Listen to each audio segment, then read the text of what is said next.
En attendant que la vaccination accélère, l'épidémie s'emballe en Île-de-France avec une incidence de plus de 500 cas pour 100 000 habitants, des services de réanimation qui ne savent plus où pousser les murs pour installer les malades les plus graves et une inquiétude qui grandit chez les soignants, Victor Delande. Oui, face à ce qu'ils n'appellent plus une vague, mais une marée montante, cette pression qui s'accentue depuis des mois et dont ils ne voient pas la fin. Les soignants se demandent si les mesures prises jeudi dernier par le gouvernement seront suffisamment efficaces. Lors d'une visioconférence avec Emmanuel Macron la semaine dernière, les médecins franciliens avaient réclamé des mesures plus fortes.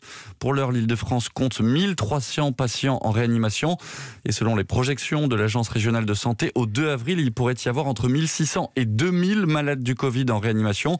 Pour le professeur Bertrand Guidé, chef de médecine intensive et de la réanimation à l'hôpital Saint-Antoine à Paris, au-delà de ce seuil, ça ne sera plus possible.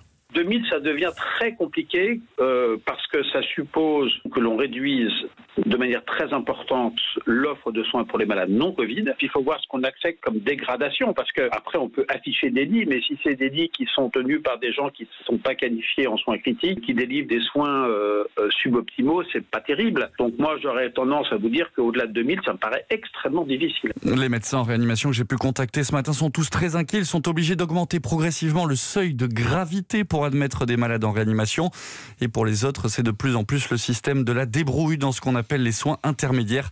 Et plus ces services se remplissent, plus la qualité de prise en charge des patients risque inévitablement de baisser. Victor Delande, merci.